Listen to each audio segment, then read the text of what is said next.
प्रभु कहे सो टल सके, मेरे गुरु कहे सो हो। कि जीते जीऊं प्रभु से मुलाकात चाहिए, सपनों में आते रहो वो रात चाहिए। हर जन्म में गुरु तेरा साथ चाहिए, हर जन्म में गुरु तेरा साथ चाहिए। सिलसिला ये टूटे ना,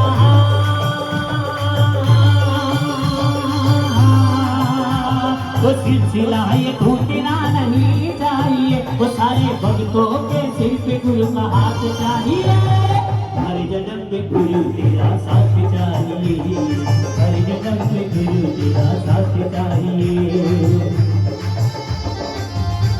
एक मिनट वहाँ पे हाथ दूसरा की जाए, लेकिन गुरुदेव हाथ दूसरा करने आशीर्वाद देना जब, क्योंकि आपकी भक्ति में दम ही नहीं है। जब तक भक्ति चालू रखेंगे, जब तक गुरुदेव के हाथ आपके आशीर्वाद, दोनों हाथ गुरुदेव हाथ खड़े करके जब तक हमें आशीर्वाद नहीं दे, तब तक किसी के हाथ नीचे नहीं। मेरी आंखों पे तुम तो सुनना, गुरुदेव से ये लाइन कहना कि मेरी आंखों के तुम तो तारे हो, हम भक्तों के प्राण प्यारे हो। रूठे सारी दुनिया तुम रूठना नहीं, रूठे सारी दुनिया तुम रूठना नहीं।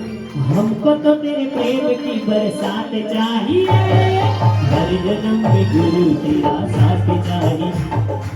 गुरुदेव कह रहे हैं कि आशीष तू जबरदस्ती आशीर्वाद दिला रहे, लेकिन इनके तो भाव ही नहीं है। हाँ, इनके तो भाव ही नहीं, इनके भाव होते तो दोनों हाथ सीधे सीधे खड़े होते, सीधे सीधे पीछे तक जितने भी बैठे जरा दोनों हाथ, वो काफी सा दोनों हाथ सीधे सीधे खड़े करके कि सबके सिर पे गुरु तेरा हाथ चाहिए, हर जन्म में गुरु तेरा साथ चाहिए। सिर पे मेरे गुरु तेरा हाथ चाहिए। क्या कह रहे गुरुदेव? संसार में हाथ खड़े करना अच्छा नहीं मानते जी संसार में हाथ खड़े कर दिया उसने, पर यहाँ पे जो हाथ खड़े करते हैं ना वो निहाल हो जाते हैं। निहाल हो जाता है इस दरबार में, जिसको निहाल होना है। आप हाथ खड़ा करोगे तो यहाँ से दोनों हाथ से आशीर्वाद मिलेगा। जरा दोनों हाथ उठा करिए कि सबके सिर पे गुरु तेरा हाथ चाहिए, हर जन्म में गुरु तेरा साथ चाहिए। सिर पे मेरे गुरु तेरा हाथ चाहिए, हर जन्म में गुरु तेरा साथ चाहिए।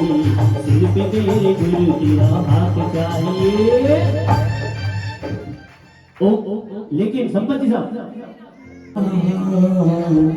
पर्युषण है पर्व महान, पर्व महान, पर्व महान, पर्युषण है पर्व महान, पर्व महान, पर्व महान, पर्युषण है पर्व महान।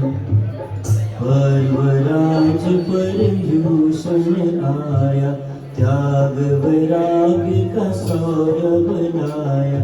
पर्वराज पर्युषण आया, त्याग वैराग का सौरभ लाया। जन जन के मन आनंद छाया, जन जन के मन आनंद छाया। करो आत्म कल्याण, करो आत्म कल्याण। पर्व महान, पर्व महान, पर्युषण है पर्व महान, पर्व महान, पर्व महान, पर्युषण है पर्व महान। धर्म ध्यान की बेला आए, जाग उठो ओ मेरे भाई। धर्म ध्यान की बेला आए, जाग उठो ओ मेरे भाई। तप संयम की करो कमाई, तप संयम की करो कमाई। पाओ सम्यक ज्ञान, पाओ सम्यक ज्ञान। पर्व महान, पर्व महान, पर्युषण है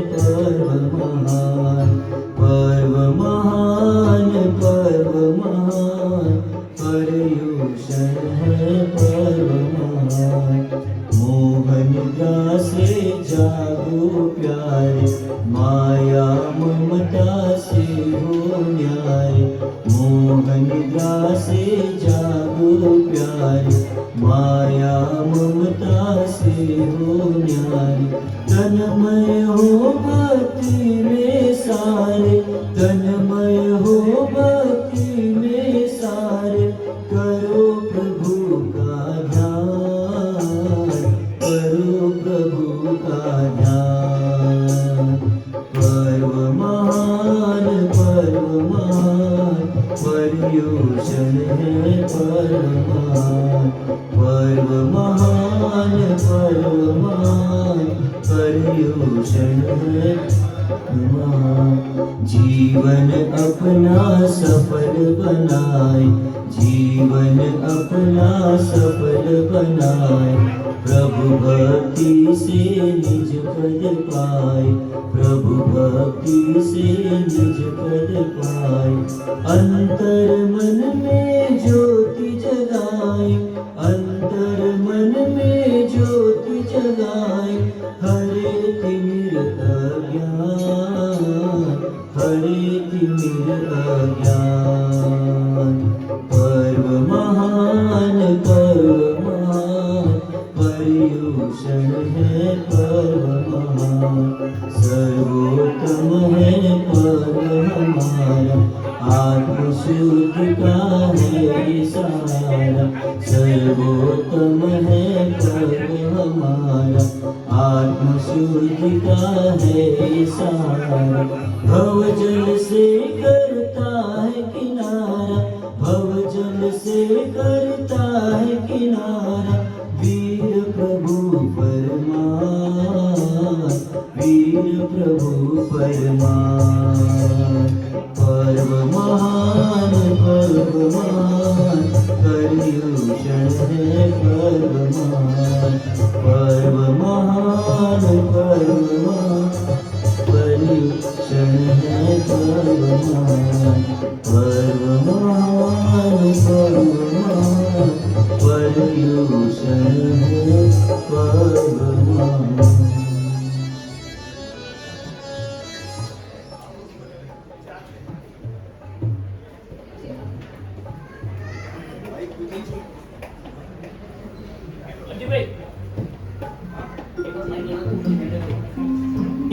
एक और लगा, ये लगा दियो, वीडियो लगा दियो। वीडियो लगा दो या लगा दो। ठीक है चलिए। एक वीडियो का लगा।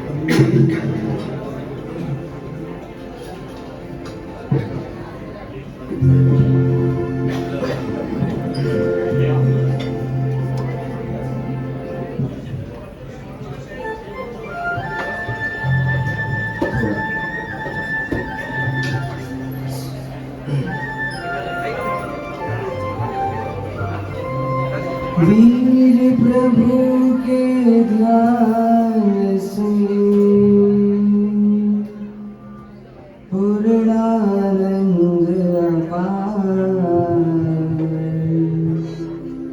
विजयवंत वरते सदा, जिन शासन जयकार, लब्धिवंत गौतम विभु, सायक हो हितकार, दत्त कुशल गुरुदेव का, जग में अति उपकार। इनके चरण सरोज में वंदन बारंबार, हिंदी भाषा में रचूं कल्प सूत्र श्रीकार, कल्प सूत्र श्रीकार।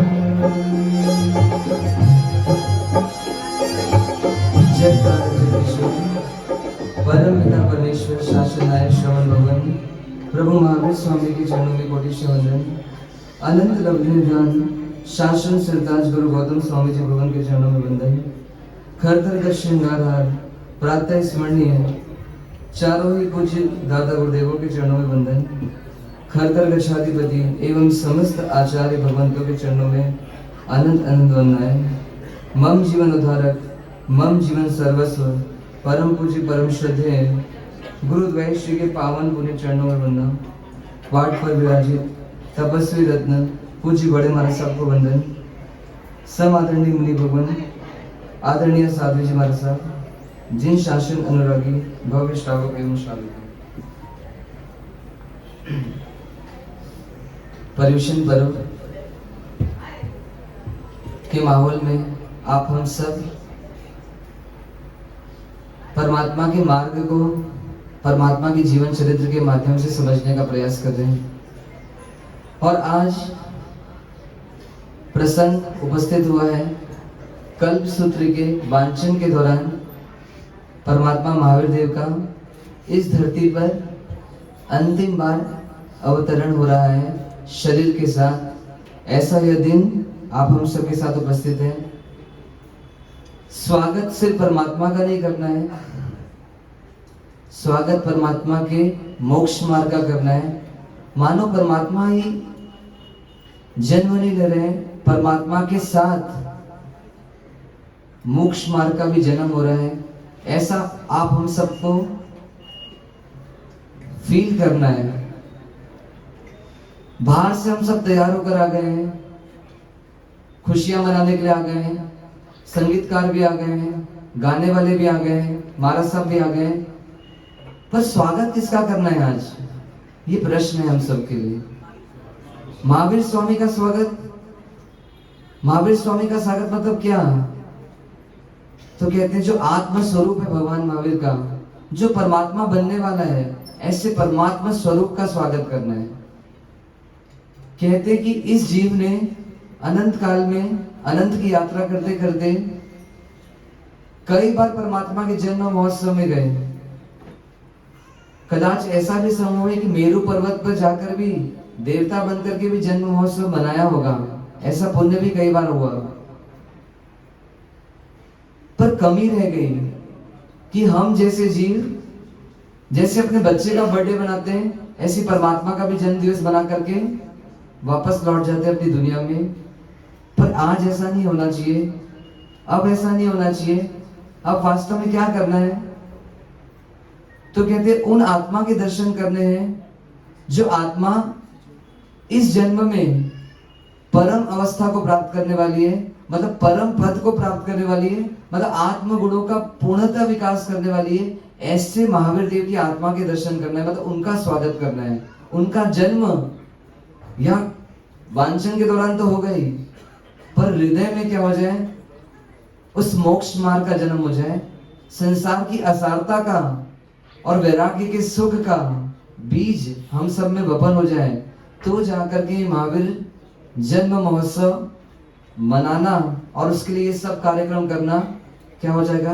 कार्यकारी हो जाएगा। अन्यथा कार्यक्रम तो बहुत अच्छा होगा, कल न्यूज हेडलाइंस में भी आ जाएगा कि अहमदाबाद में इतनी भीड़ थी, महाराज साहब ने भी बहुत अच्छे से कराया, लोगों ने भी बहुत आए, सब तैयार होकर के आए, पर ये सब की कोई वैल्यू नहीं है। वास्तव में कुछ भी वैल्यू नहीं है। ये माहौल बनाने के लिए हम सब करते हैं, पर माहौल बना दिया पर उसके हार्द तक नहीं पहुंचे, जो करने जैसा काम था वो किया नहीं। तो ऐसे कई बार पर्युषण पर्व बन गए और आप हम सब यहीं के यहीं बैठे रहे, फिर स्थान बदल गए, कभी अहमदाबाद, कभी कहीं, पर हमारा कुछ काम नहीं हुआ। तो ऐसा ना हो, हम महावीर देव का सच्चे रूप में स्वागत करें, जैसे वो इंद्रदेव स्वागत कर रहे हैं।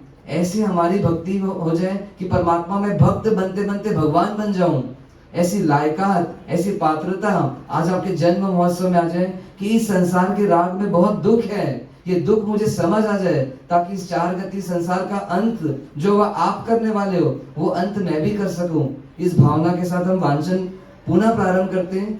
कल तक की हमने देखी थी परमात्मा महावीर देव की आत्मा माता त्रिशला के गर्भ में आ चुकी है और माता ने 14 स्वप्न भी देख लिए, सिद्धार्थ राजा को बता भी दिया, स्वप्न पाठक को बुलाया भी गया और 14 स्वप्नों का रहस्य स्वप्न पाठकों ने बताया कि या तो यह आने वाली जो संतान है आपकी वो क्या बनेगी, या तो चक्रवर्ती बनकर के इस विश्व की विजेता बनेगी, और अगर चक्रवर्ती नहीं बनती तो उसके ऊपर तीर्थंकर का अवतार हो सकता है। ये तीर्थंकर मतलब समस्त संसार के बंधनों का नाश करके अजर अमर पद को पाने वाली आत्मा ऐसे तीर्थंकर सर्वश्रेष्ठ पद को प्राप्त करेगी।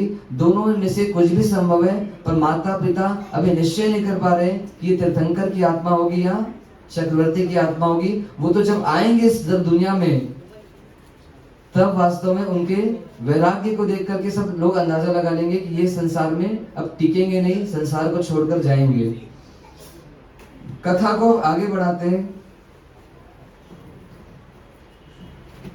अब ग्रंथकार श्री भद्रभाऊ, ग्रंथकार भगवंत श्री भद्रभाऊ स्वामी जी,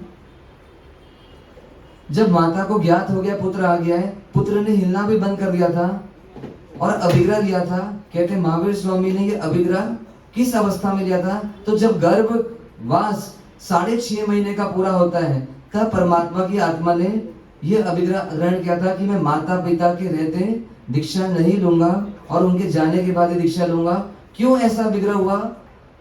तो कहते इसका एक और तथ्य शास्त्रकार भगवान कल्प सूत्र में तो नहीं आता, पर दूसरे ग्रंथों में आता है। वो बताते हैं कि जो महावीर देव परमात्मा की माता और पिता थे, त्रिशला रानी और सिद्धार्थ कुमार राजा, उनकी आयुष्य ऐसी थी कि अगर उनको कोई आघात लगता तो आयुष्य क्या हो जाती कि समय मर्यादा कम होकर के वो आर्द्र ध्यान रौद्र ध्यान में मरेंगे, ऐसी आयुष्य उन्होंने बांध रखी थी। तो महावीर देव अपने परम उपकारी से माता पिता को अपने निमित्त से आघात नहीं पहुंचाना चाहते थे, और इस वजह से यह अभिग्रह लिया कि संसार का त्याग भले उनके जाने के बाद करूंगा, पर वैराग्य का जीवन तो जहां हूं, मतलब इस गर्भ काल से चालू कर दूंगा, पर दीक्षा जो होगी मेरी इन माता पिता के जाने के बाद होगी। ऐसा निर्णय करते।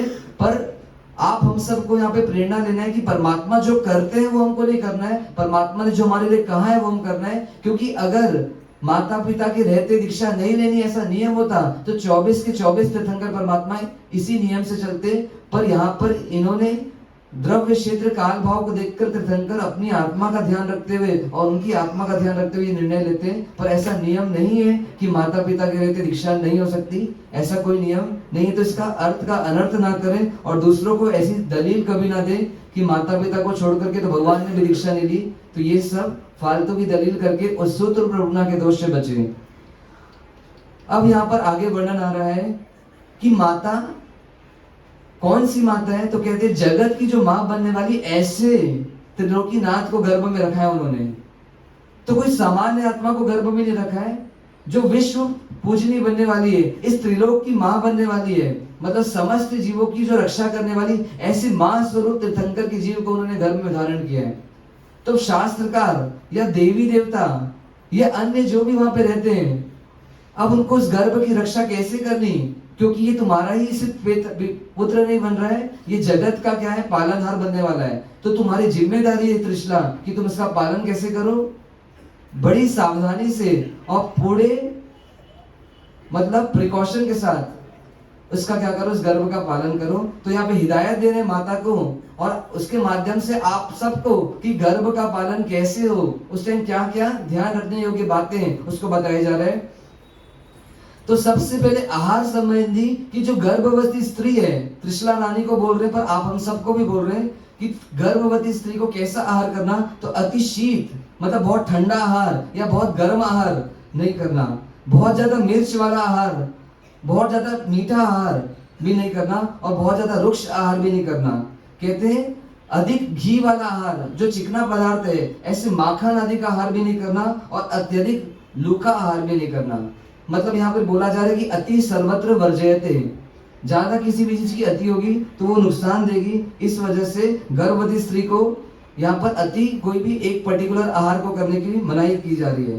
अब आगे बता रहे हैं कि क्या क्या ध्यान में रखना। तो कहते हैं अगर चने उड़द का आहार ज्यादा करती स्त्री गर्भ काल में, तो उनका जो गर्भ रहता है वो कूड़ा या अंधा या मूर्ख बन सकता है। ज्यादा पित्त वाला आहार करते हैं या ज्यादा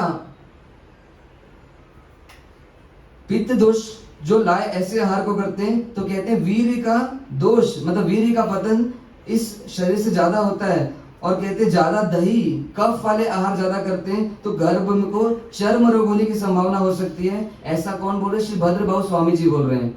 गर्भवती स्त्री अगर ज्यादा खारा आहार करे तो जो शिशु आने वाला है उसके नेत्रों को हानि हो सकती है। अति ठंडा आहार करे तो शिशु में कंप वायु का रोग पैदा हो सकता है। अति उष्ण आहार करे तो बलहीन बन सकता है। और अति काम क्रीड़ा ऐसे उत्तेजक तामसिक आहार करे तो काम क्रीड़ा पैदा करे, ऐसे वासनात्मक भावों से ग्रस्त ऐसा शिशु पैदा हो सकता है। अब यहाँ पर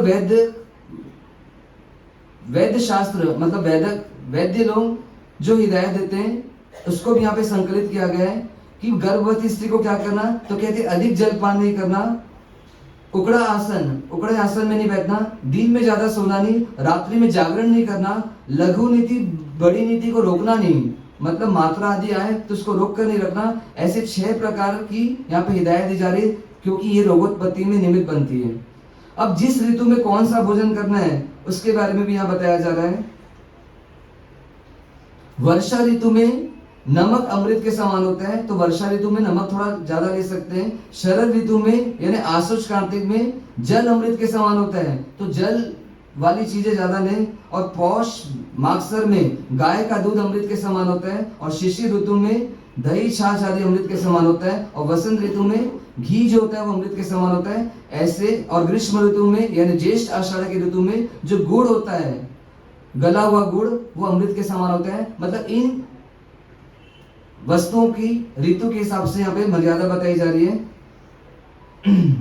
अब और क्या क्या उनको पालन करना है, तो कहते हैं कि ऊंच नीच जमीन में नहीं चलना, ऊंचे से कूदना नहीं, ज्यादा वजन उठाना नहीं, लड़ाई करना नहीं, बड़ी शैया अपने शरीर से छोटी प्रमाण की शैया में नहीं सोना, बड़ी प्रमाण की शैया में सोना, सकड़े हुए आसन पर बैठना नहीं, अधिक आहार नहीं करना, अति राग नहीं करना,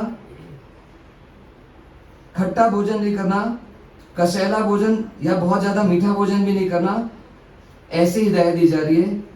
अब जब त्रिशला रानी महल में रहती है अपने और इस गर्भ का पालन करते हुए 9.5 मास बिताती है, तो उन्हें बोला जाता है कि तुम धीरे चलो, धीरे बोलो, ज्यादा क्रोध मत करो, ज्यादा शयन मत करो, ज्यादा तल घर आदि अंधेरे एरिया में ज्यादा मत जाओ, घर से बाहर दूसरे के घर में मत जाओ, इस तरीके से गर्भ का पालन करते हुए अपना समय बिताओ।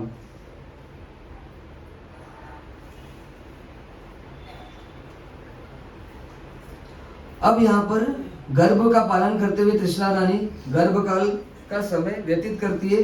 अब महारानी कुछ दोहले उत्पन्न होते हैं, मतलब जब महावीर स्वामी गर्भ में आते हैं उसके बाद क्या क्या इच्छाओं को जागृत होती है 9.5 महीने, उसका वर्णन यहाँ पर आ रहा है कि माता त्रिशला को ऐसी इच्छा होती है कि मैं सुपात्र मतलब महात्माओं को, ऐसे पंच परमेशी साधु साध्वी भगवंतों को दान दूं, शिखर जी शत्रुंजय आदि की तीर्थ यात्रा करूं, मुनिवरों के दर्शन करूं और देवी देवताओं की आराधना करूं, कारागृह में दीन बंधुओं को निकाल दूं, मतलब उनको क्या करूं, जेल से मुक्त करवा दूं, और उन्हें स्नान कराकर, मतलब जो कैदी थे उनको स्नान कराकर, भोजन कराकर, उनको उपहार स्वरूप में कुछ भेंट दूं, कभी मकान दूं, कभी पृथ्वी का कर्ज से उनको मुक्त कर दूं, किसी कोई कर्जदार है उसके कर्ज से उसको मुक्त कर दूं, और ऐसे सारे नगर के लोगों को क्या कर दूं, आनंदित कर दूं, ऐसी भावनाओं को आ रही है। और साथ में क्या आ रही, तो कहते हैं हाथी में बैठकर पूरे नगर का भ्रमण करूं, और क्या करूं, जगह जगह जो जो मिले उनको दान देते जाऊं, समुद्र पान करूं, मतलब समुद्र का पानी पीऊं, अमृत का पान करूं, स्वधर्मी की क्या करूं, सम्मान करूं, उनका आदर करूं, उनको भोजन कराऊं, और सुगंधित द्रव्यों को शरीर में धारण करके आभूषण से भूषित होकर के सारे पुण्य कार्य करूं। ऐसी मंगल भावना किसको हो रही है, त्रिशला महारानी को हो रही महावीर के आने से।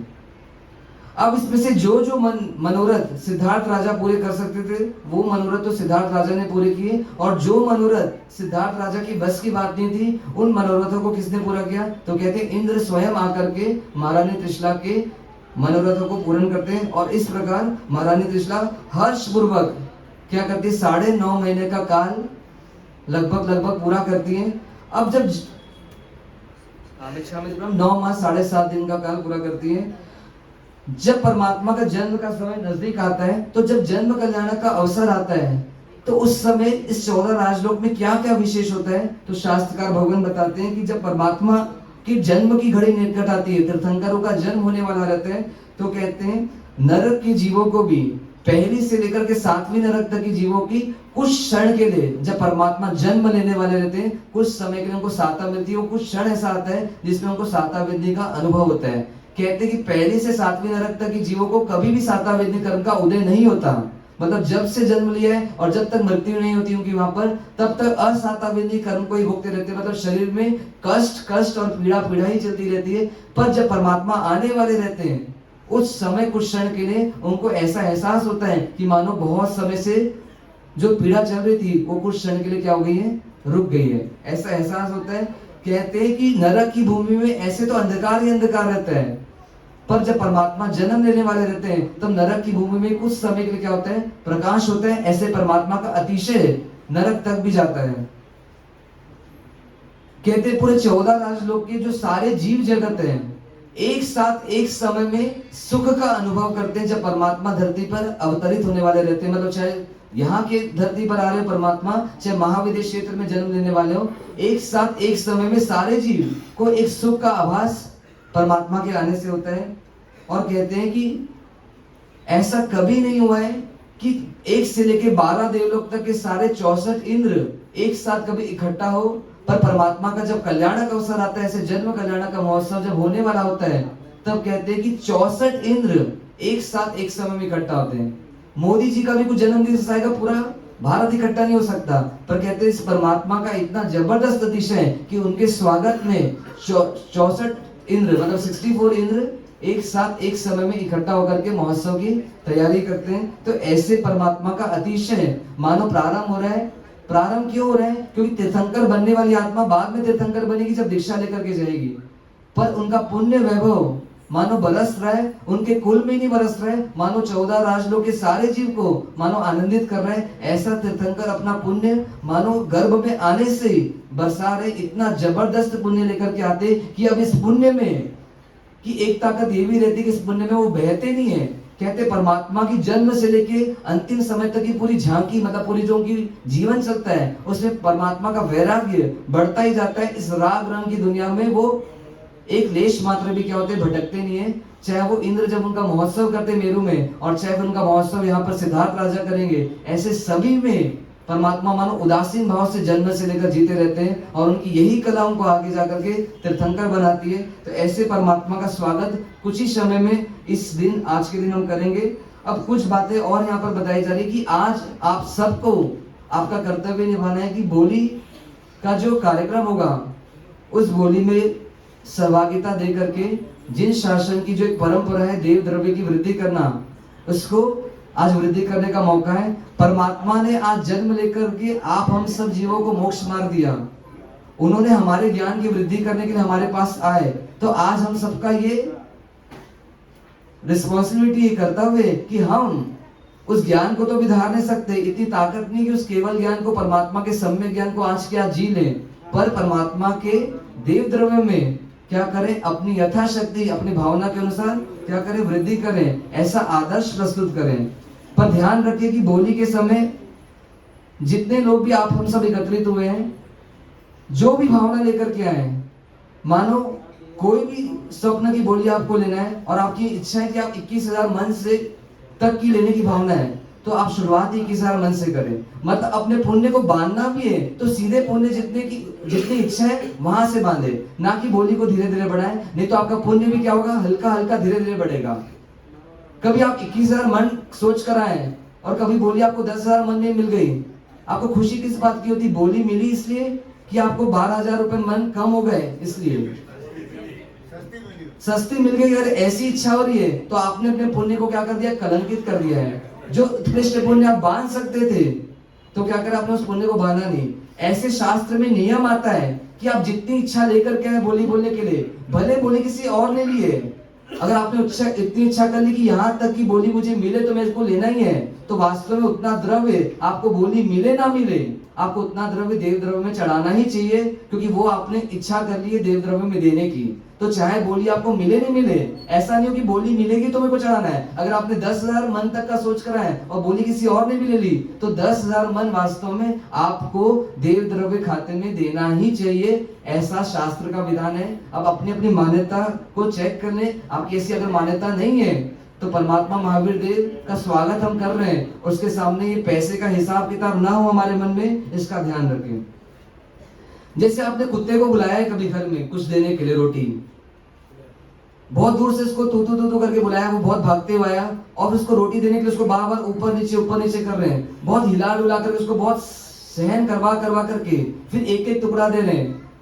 तो मानो कितना अंतराय कर्म मान रहे हैं। ऐसी जब बोली लेना है, जितनी भी भावना हो आप फट बोले, अपने पुण्य को क्या करे, जल से जल माने, धीरे धीरे बोली बढ़ाने से पुण्य भी धीरे धीरे ही बनता है, कर्मों का उदय भी क्या होता है, रुक कर आता है। ऐसा ना हो आपकी और हमारी आत्मा के साथ।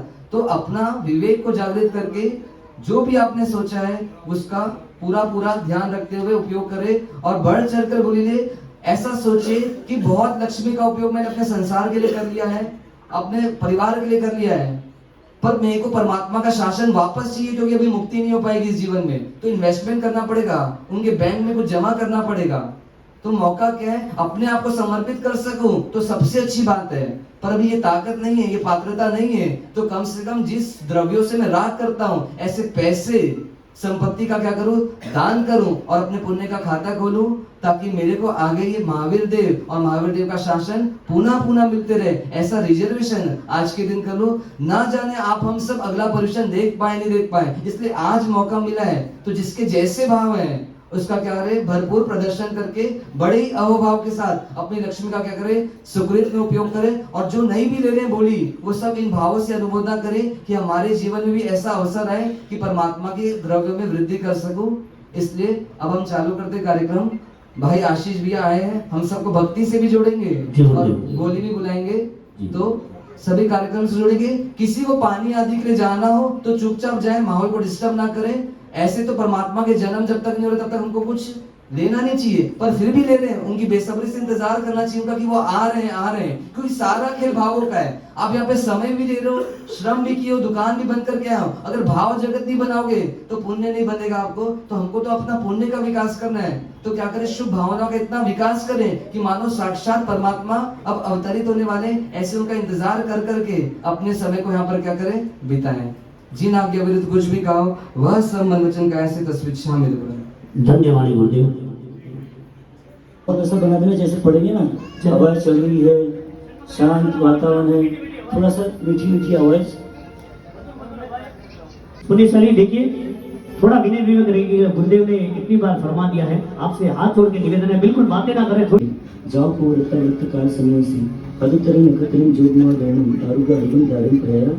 उस काल उस समय में, यानी ग्रीष्म काल में चैत्र सुदी 13 के दिन 9 मास 7.5 दिन संपूर्ण हो जाने पर सर्वग्रह सूर्य, चंद्र, मंगल, बुध, बृहस्पति, शुक्र, शनिश्चर उच्च स्थान में प्राप्त होने पर मेष लग्न की दशांश में आया हुआ सूर्य परम उच्च गिना जाता है। वृष लग्न के तीसरे अंश में आया हुआ चंद्र परम उच्च माना जाता है। कर्क लग्न के 5वें अंश में बृहस्पति परमोच्च समझा जाता है। मीन लग्न के 27वें अंश में आया हुआ शुक्र परम उच्च कहा जाता है। तुला लग्न के 20वें अंश में आया हुआ शनि परमोच्च समझना चाहिए। अब ज्योतिष शास्त्र से ऊंच और नीच ग्रहों का फल दिखलाते हैं। 3 उच्ची नरेंद्र, पंचम उच्ची अत चक्रीय, 6 दिन चक्रवर्ती, 7वें उत्तर तीर्थंकर हुए। 3 उच्च ग्रहों से राजा बनता है, 5 उच्च ग्रहों से वासुदेव होता है, 6 उच्च ग्रहों से चक्रवर्ती बनता है और 7 उच्च ग्रहों से तीर्थंकर होते हैं। अब बता रहे जन्म समय ये 3 ग्रह नीचे स्थान पर हो तो वह राजकुल में उत्पन्न होकर भी दास होता है। 3 ग्रह उच्च स्थान पर विराजित हो तो वह हिमकुल में उत्पन्न होकर भी राजा बनता है। 3 ग्रह यदि अपने गृह में हो तो वह मंत्री होता है, और अगर 3 ग्रह सूर्य के साथ मिले हुए हो तो बालक मूर्ख होता है। अब मूल भुगतान परमात्मा के जन्म का समय आ रहा है।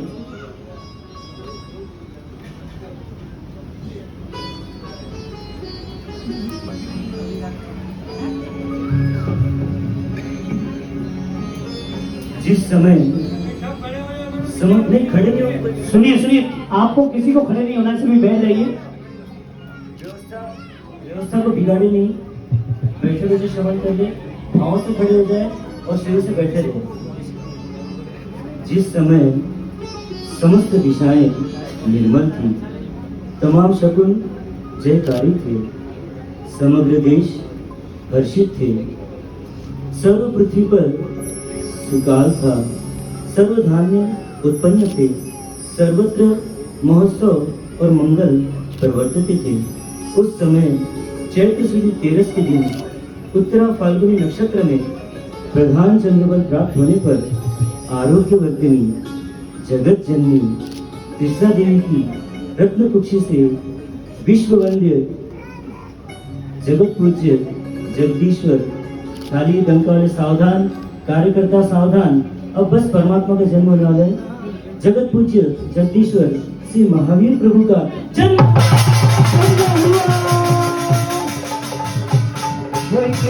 हुआ।